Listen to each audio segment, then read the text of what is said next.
कि आज धर्म क्षेत्र मुल्ताई में पतित पावनी माँ ताप्ती जी के सन्निकट ताप्ती के सेवा पंचकोशी यात्राओं में या पूर्ण यात्राओं में जो समर्पित मन क्रम वचन से तन मन धन से हैं, उन्होंने मुझे इस योग यज्ञ जप और तप के विषय में जो प्रश्न किया, मैं उनको बहुत बहुत साधुवाद देता हूँ। और दो शब्दों में मैं उनके शब्दों का अनुमोदन करते हुए इन तीर्थों का, व्रतों का, योग का और योग के माध्यम से मनुष्य का कैसे कल्याण होता है, मैं उद्बोधन दे रहा हूँ। इसे ध्यान पूर्वक श्रवण करें। आज क्या है, बहुत से लोगों ने 90% लोगों ने धर्म को धंधा बना दिया। कथा में, भागवत में जहां भी देखो तो जो मार्मिक रहस्य है उसको छुपा करके वो आधुनिक हास और विलास में उसको व्यक्त करते हैं। इसी कारण से आज की जो नवी पीढ़ी है, प्राचीन जो भगवत कथाएं होती थी उस मार्ग में ना चल के आधुनिकता, फिल्मी एक्टर के समान वो आचरण करने लगे। इसीलिए योग का मतलब होता है योगसित वृत्ति निरोधः। योग के द्वारा मन, बुद्धि, चित्त और अहंकार, ये 4 अंतःकरण हैं। इन अहंकार को मन में, मन को बुद्धि में, बुद्धि को चित्त में और चित्त को परमात्मा में लय करना ही योग है। माने योग का साधारण अर्थ हुआ जोड़ना। तो इस आत्मा को हम परमात्मा से जोड़ें, उसको योग कहते हैं। गीता में भगवान कृष्ण ने कहा है, तपस्वीभ्युधिको योगी ज्ञानीभ्योऽपि मतोऽधिकः कर्मभ्याश्चाधिका योगी तस्माद् योगी भवार्जुनः।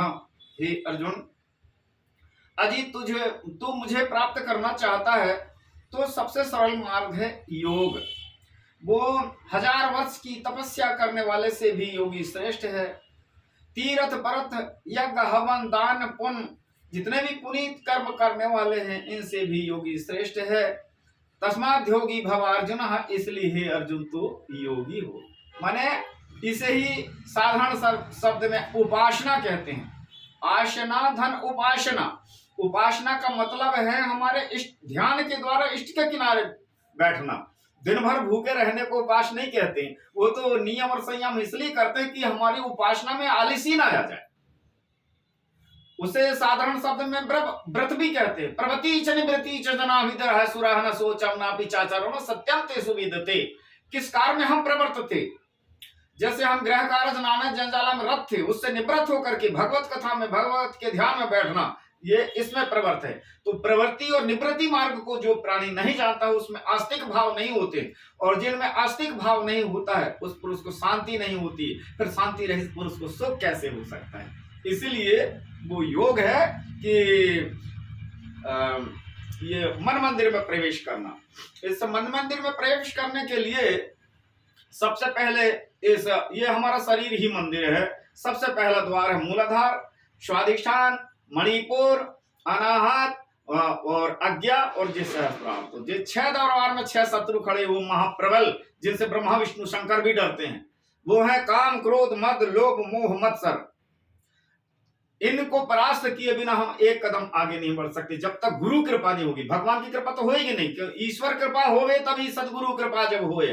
भगवान की कृपा होती है तब सदगुरुओं के दर्शन होते हैं, और सदगुरु की कृपा होती है तो उनके मन का मैल को धो देते हैं। जब मन का मैल धो देते हैं तो फिर भगवान के पीछे तुमको जाने की जरूरत नहीं है, फिर भगवान तुम्हारे पीछे। कबीरा मन निर्मल भया जैसे गंगा नीर, तो पाछे पाछे हरि फिरे कहत कबीर कबीर। भगवान खुद ही अपने भक्त को ढूंढते आते हैं। तो भगवान के भक्त 2 प्रकार के होते हैं, एक बड़ा बेटा और एक छोटा बेटा। जैसे एक बड़ा बेटा है आपका तो या छोटा बेटा।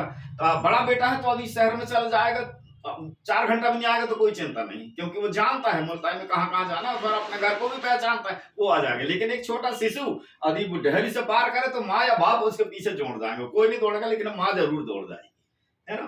तो ये ज्ञानी और भक्त दो प्रकार के बेटे हैं भगवान के।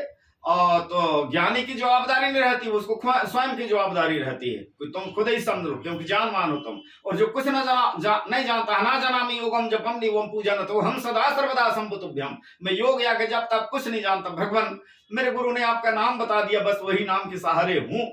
तो उसकी, वो छोटा बालक है, कुछ नहीं जानता माने छोटा बालक है।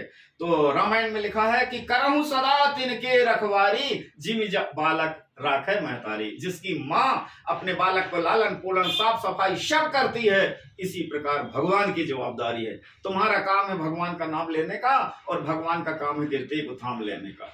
भोजन करिए जठाए तथापि तृप्ति लागे, हमको भूख लगी हमने तो भोजन कर लिया, लेकिन जिमिसु असन पचबे जठरागी, इस वो जठराग्नि उसको पचा करके और 8 धातुओं में परिणित कर देती है, और मल मूत्र के द्वारा माने उसका स्थूल भाग बाहर निकल जाता है। इसी प्रकार हमारा काम है भक्ति का, बस भगवान का काम है फिर क्या कर, अब मेरे भक्त की जरूरत है। तो इसी प्रकार योग का मतलब है परमात्मा से जुड़ना, वही व्रत भी है, वही उपासना भी है। हृदय सोना आसन, सहज सोना सिंहासन, भाव सोना सेज और भक्ति सोना गहरा। हृदय रूपी आसन में परमात्मा को बैठा करके और ध्यान योग के द्वारा उनका दर्शन करना जी सच्ची उपासना है।